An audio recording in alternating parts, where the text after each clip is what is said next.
gimana nih? Satu sisi kan pemerintah atau Jokowi sudah melarang mudik, tapi menterinya itu Sandiaga Uno mempersilahkan untuk melakukan wisatawan. Ya, baru-baru ini kemarin 117 warga WNA dari Cina. Menurut Anda gimana nih? Nah, pertanyaan sekarang ini cukup menarik karena saya semalam juga baru merenung ya.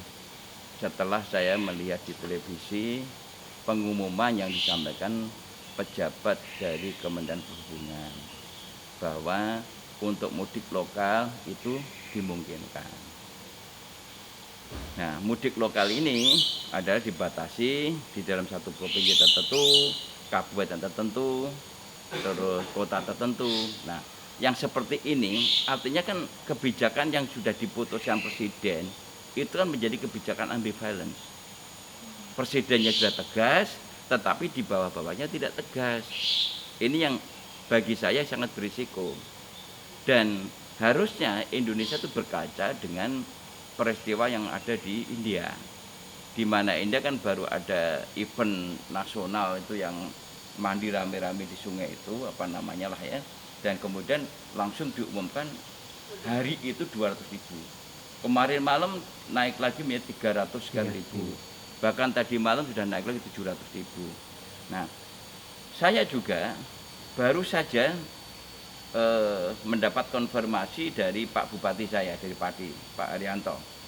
Ada satu desa yang kebetulan itu ada orang desa yang pergi ke Jakarta, kemudian beli mobil. Nah, setelah sampai di kampungnya, itu 30 langsung positif, 30 orang. Itu dari dapil ya Pak? Di dapil saya langsung. Artinya apa?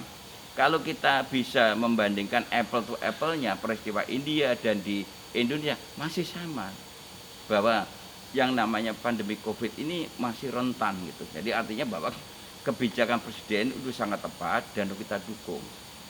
Oleh karena itu, ini yang tentunya harus ada kesadaran para menteri itu sebagai pembantu presiden harusnya mengikuti daripada apa yang telah diputuskan presiden. Jangan dibawanya bikin kebijakan yang lentur gitu. Pak mau izin, kementerian ini tidak hanya tanggung jawab Kementerian Perhubungan, tidak hanya tanggung jawab dari Korlantas, tapi ini lintas kementerian Pak. Apalagi tempat wisata tetap dibuka, sementara mudik dilarang. Wah itu yang sama saja membentuk klaster-klaster baru Pak. Itu yang menurut saya risikonya tinggi, risiko yang tinggi. Saya saja sholat di masjid itu ketatnya luar biasa. Saya bersyukurlah, saya kenapa harus di Pondok Indah ini karena disiplinnya luar biasa dan di dalam masjid itu juga dibatasi betul. Kalau sudah penuh posisi-posisi untuk para jamaah itu udah penuh ya langsung dikunci. Sementara tidak semua orang mendapatkan privilege itu. Berarti kan pemerintah yang harus memberikan ketegasan itu. Enggak, sebetulnya gini, bukan privilege, itu kan regulasi yang dibuat pemerintah, disiplin daripada ya dari pengurus masjid masing-masing. Dan kemudian kalau di sektor pariwisata tadi ya tentunya ya menterinya dan sampai ke bawah turunannya. Dan sementara itu belum masif Pak, belum masif. Nah itu dan 2-3 minggu lagi sudah lebaran loh Pak. Bagaimana pemerintah harus bersikap? Nah ini yang saya khawatir ya kalau saya meledak lagi, makanya kaitannya dengan vaksin ini kenapa saya mendukung, karena ini untuk antisipasi. Khawatir saya nanti India seperti itu, nanti ada lagi negara lain seperti itu. Atau kemudian vaksin-vaksin kita kalau di embargo, kemudian kita sendiri tingkat populasi daripada yang terkena COVID ini meningkat, kemudian kita kan juga kelambakan.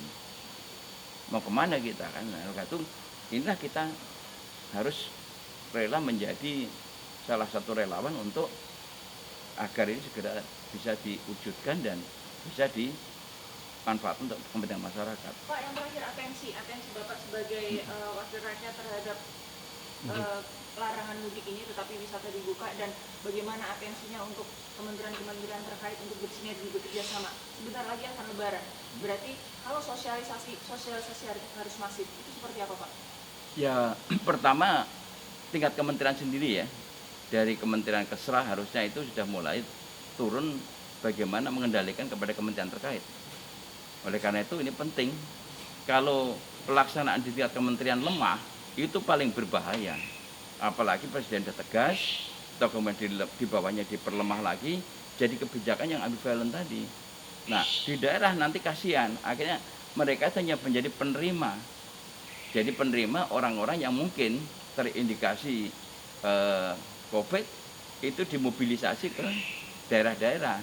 Padahal mereka kalau di daerah itu, mohon maaf lah ya, kalau namanya di kampung, waduh, udah nggak bisa ada batas lah gitu. Karena merasa kangen-kangenan, yang di Jakarta merasa keberhasilannya atau mereka, ya tentunya tahu sendiri kalau namanya event-event kayak Lebaran begini kan susah untuk memisahkan keluarga gitu. Ini yang saya khawatir di situ. Maka ini harus hati-hati betul apa yang diinstruksikan Presiden di tingkat jajaran kementerian sampai ke bawahnya harus sama. Gitu. Ini resikonya ada di rakyat. Baik, terima kasih Pak. Risikonya ada rakyat Mm. dan rakyat menanggung semuanya. Oke, begini. Terima kasih Pak Firman. Terima kasih. Waalaikumsalam warahmatullahi wabarakatuh. Mari. Pak Rektor,